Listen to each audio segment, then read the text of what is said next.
Hello நண்பர்களே, குவைத்தில் குடிபோதையில் நாம் இருக்கிறத போலீஸ் பார்த்துட்டாங்கன்னா என்ன பண்ணுவாங்க அப்படின்ட்டு நம்முடைய சப்ஸ்கிரைபர் ஒருவர் கேட்டிருக்காங்க. அது சம்மந்தமான முக்கியமான அப்டேட்டை பார்க்க போகிறோம். குவைத்திலேருந்து இனிமேல் தங்கம் எடுத்துகிட்டு போனாலும் சரி, குவைத்திற்கு தங்கத்தை எடுத்துகிட்டு வந்தாலும் சரி, பில்லு கட்டாயமாக இருக்கணும். நிறையா குவைத் பற்றிய முக்கியமான தகவல்கள் இருக்குது. வீடியோ முழுவதுமாக பாருங்கள். முதல் தகவல், இப்போ நீங்கள் வீடியோவில் பார்க்குற நம்முடைய இந்திய செவிலியர் நிமிஷா பிரியா அப்படிங்கிறவங்க ஏமன் நாட்டில் ஜூலை 16 அன்று தூக்கு தண்டனை நிறைவேற்றப்பட இருந்துச்சு.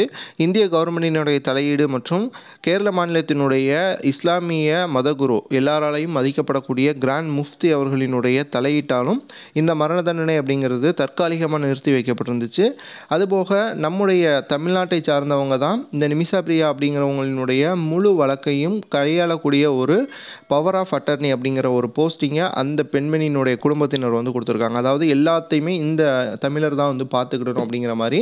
தற்பொழுது ஏமன் நாட்டில் இந்த பெண்ணால் கொலை செய்யப்பட்ட அந்த குடும்பத்தினர் மன்னிப்பதற்கான எல்லா வேலைகளையும் செஞ்சுக்கிட்டு இருக்காங்க. இந்திய கவர்மெண்ட்டும் இதற்கான முக்கியமான வேலைகளை செஞ்சுக்கிட்டு இருக்கிறதா தெரிவிச்சிருக்காங்க. இஸ்லாமிய சட்டத்தின்படி ஒரு நபரை இன்னொரு நபர் கொலை செய்துட்டா, கொலை செய்த நபருக்கு 3 விதமான தண்டனைகள் கொடுக்கப்படுது. ஒன்று என்ன அப்படின்னு பார்த்தீங்கன்னா, கொலைக்கு கொலை, பழிக்கு பழி அப்படின்னு சொல்லக்கூடிய இஸ்லாமிய சட்டம். இரண்டாவது பார்த்தீங்கன்னா, கொலை செய்தவர் கொலை செய்யப்பட்டவருக்கான ஒரு உரிமை தொகை, பிளட் மணி அப்படின்னு சொல்லுவாங்க. அந்த குடும்பத்தினர் எவ்வளோ டிமாண்ட் பண்ணுறாங்களோ அந்த அமௌண்ட்டை கொடுத்துட்டு இவருக்கு ரிலீஸ் கொடுக்கலாம். மூன்றாவது நிபந்தனை மன்னிப்பு. இஸ்லாம் என்ன சொல்கிறது அப்படின்னா, மூன்றாவதாக இருக்கக்கூடிய மன்னிப்பையே தேர்ந்தெடுங்க அப்படிங்கிற மாதிரி சொல்லியிருக்கு.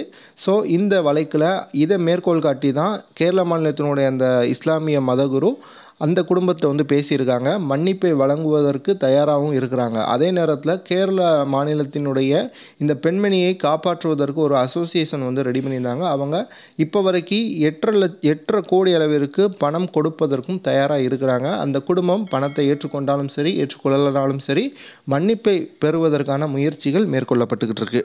குவைத்தில் குடிபோதையில் இருந்தால் போலீஸ் பிடிக்குமா அப்படின்ட்டு ஒரு நண்பர் நம்முடைய சப்ஸ்கிரைபர் கேட்டிருக்காங்க. குவைத்தை பொறுத்த வரைக்கும் ஃபஸ்ட்டு குடிபோதையில் வாகனத்தை ஓட்டுறோம் அப்படின்னா அதற்கு என்ன தண்டனை அப்படிங்கிறத பார்த்துட்டு, நார்மலாக குடிச்சிட்டு ரோட்டில் சுற்றினா என்ன பிரச்சனை வரும் அப்படிங்கிறதையும் பார்க்க போகிறோம். ஃபஸ்ட்டு குடிபோதையில் வாகனம் ஓட்ட முயற்சித்தோம் அப்படின்னா நமக்கு 1000 தினார்லேருந்து 2000 தினார் வரைக்கும் அபராதமும் 2 வருடம் வரைக்கும் சிறை தண்டனையும் கிடைக்கும்.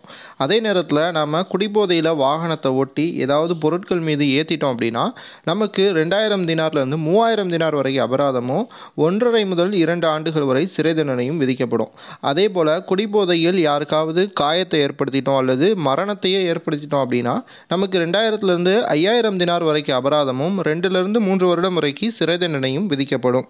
அதே நேரத்தில் நாம் குடிபோதையில் வாகனம் ஓட்டலை, ஆனால் ரோட்டில் தான் நடந்து போய்கிட்டு இருக்கோம் அப்படின்னா நம்மளை போலீஸ் பிடிச்சிட்டாங்க அப்படின்னா நம்மளை உடனடியாக ஊருக்கு அனுப்பிடுவாங்க. அதே போல் மற்ற அந்த தண்டனை முடிந்து குடிபோதையில் வாகனம் ஓட்டின நபர்களுக்குமே இதே நிலைமை தான். குவைத்திகளாக இருந்தாங்க அப்படின்னா அவர்களுக்கு சிறை தண்டனை மட்டும், வெளிநாட்டவர்களாக இருந்தாங்க அப்படின்னா சிறை தண்டனையோடு சேர்த்து அவர்களை நாடும் கடத்திடுவாங்க. திரும்ப குவைத்திற்கும் வர முடியாது.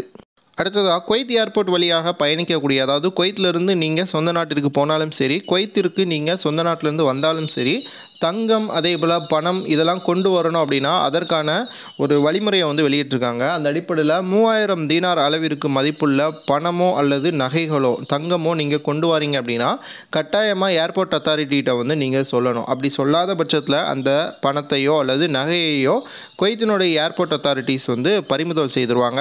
அதே போல் கொண்டு வரக்கூடிய நகைகளுக்கு நீங்கள் கண்டிப்பாக பில்லு ரசீதுகளை வைத்திருக்கணும். அப்படி வைக்காத பட்சத்தில் அதையுமே பறிமுதல் செய்திருவோம் அப்படின்ட்டு குவைத்தினுடைய ஏர்போர்ட் அத்தாரிட்டிஸ் சொல்லியிருக்காங்க. கூடுதல் விவரங்களை குவைத்தினுடைய டிஜிசி ஏர்போர்ட்டினுடைய அந்த வலைத்தள பக்கத்தில் படித்து தெரிஞ்சுக்கோங்க அப்படின்னு சொல்லியிருக்காங்க. வீடியோ பார்க்குறவங்க இந்த வீடியோ குறித்து உங்களுடைய கருத்துக்களை பதிவு பண்ணுங்கள். குவைத் பற்றிய பல முக்கியமான தகவல்கள் அடுத்தடுத்த வீடியோக்களை வர இருக்குது. வீடியோ முழுவதுமாக பார்த்ததுக்கு நன்றி. கண்டிப்பாக சப்ஸ்கிரைப் பண்ணிக்கோங்க.